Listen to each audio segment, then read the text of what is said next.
เป็นการทำวิดีโอที่แบบเรียวมากๆเพราะว่ามานั่งอยู่ข้างนอกนะคะแล้วก็วันนี้เราตื่นเต้นมากๆเพราะว่า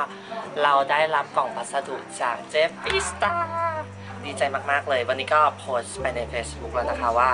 วันนี้เพิ่งได้รับนะคะจริงๆได้รับเมื่อวานนี้แล้วแต่ว่าส่งไปที่บ้านฮาน่านะคะแล้วฮาน่าเขาเพิ่งเอามาให้นะคะก็เป็นกล่องนะคะจากเจฟฟี่สตาร์แบบนี้นะคะอันนี้คือสั่งซื้อนะเขาไม่ได้ส่งมาให้ใช้ฟรีนะคะนี่นะคะซึ่งกล้องค่ะอยู่ข้างล่างนี้ค่ะเพราะว่าวันนี้เราไม่ได้เอาขากล้องมาค่ะเราก็เลยต้องเอากล่องมาเป็นขากล้องนะแต่ว่าเดี๋ยวเราจะทำการอันบ็อกซิ่งให้ดูแล้วกันนะคะซึ่งมันอาจจะมีเสียงรบกวนนิดนึงนะเพราะว่าเราไม่สะดวกถ่ายในที่พักจริงๆนะคะเพราะว่าที่พักมันแคบมากแล้วก็แสงไม่พอเราก็เลยต้องออกมาถ่ายข้างนอกนะคะเดี๋ยวเรามาดูอันบ็อกซิ่งกันนะคะว่าสั่งอะไรจากเจฟฟี่สตาร์มาบ้างซิ่งอย่างดีเลยนะคะอาจจะมีเสียงมอเตอร์ไซค์บ้างอย่าว่ากันนะมันเป็นแบบเรียลลิตี้เลยนะคะนี่นะคะก็เขาซีนมาเป็นลักษณะแบบนี้เดี๋ยวอันขออนุญาตเปิดนะคะตัวอายแชโดว์มันอยู่ตรงนี้นี่เอง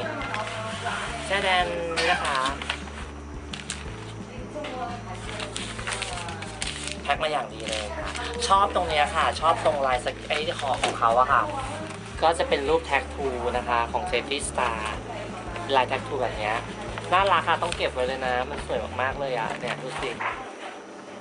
อันนี้นะคะเดี๋ยวเรามาดูที่ตัว product นี่นะคะกว่าจะรอให้รถมันวิ่งไปวิ่งมานะก็โอ้โหเป็นการ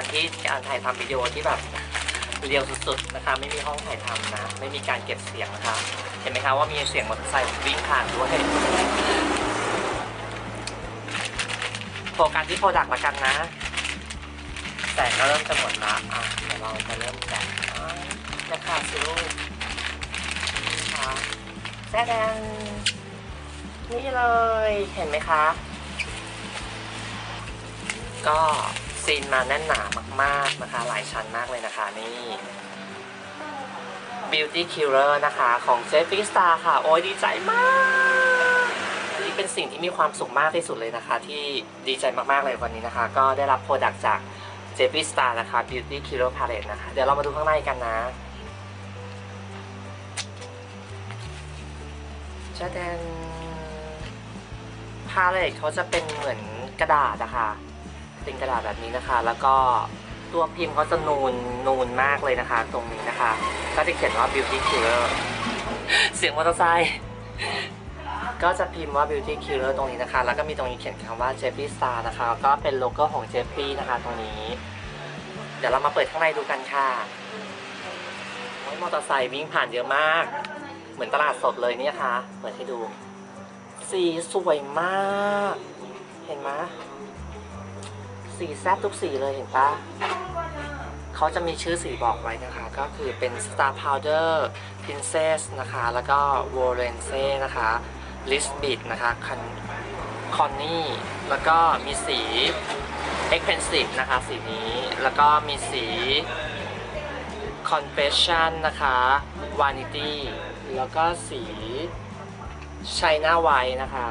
แล้วก็สีสุดท้ายเป็นสีดำเป็นสี Black Rainbow ก็จะเป็นกลิตเตอร์นิดนึงคือสีสวยมากแบบอยากจะแบบสวอตอยากจะแบบว่าทาให้ดูมากเลยนะคะแต่ว่าคือสถานที่แล้วโลเคชั่นมันไม่เหมาะนะเพราะว่าสวอตตอนนี้คือมันไม่มีประโยชน์อ่ะก็เดี๋ยวยังไงถ้าเกิดอยากติดตามนะคะเดี๋ยวเราจะเอาพาเลทนี้ไปทำ how to แบบว่าแต่งหน้าฮาโลวีนแล้วกันนะคะนี่คือสีนางสวยมากดูสิคือจริงๆแล้วโลเคชั่นนี่ไม่เหมาะกับการมานั่งรีวิว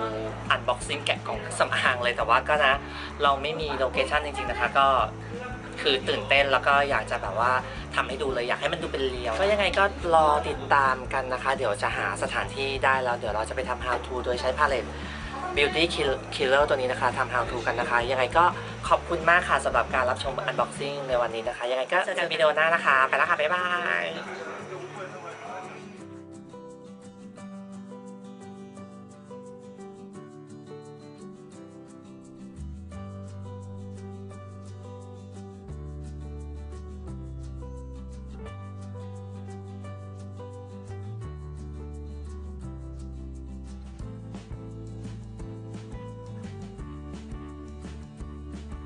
อันนี้คือสิ่งที่ทำให้มีความสุขมากที่สุดเลยนะคะในวันนี้ก็คือการได้รับ ของจากเจฟฟี่สตาร์นั่นเองนะคะซึ่งแบบเราลองสั่งไปดูนะก็เป็นพาเลตของ Beauty Killer นะคะเดี๋ยวเรามาดูโอ๊ย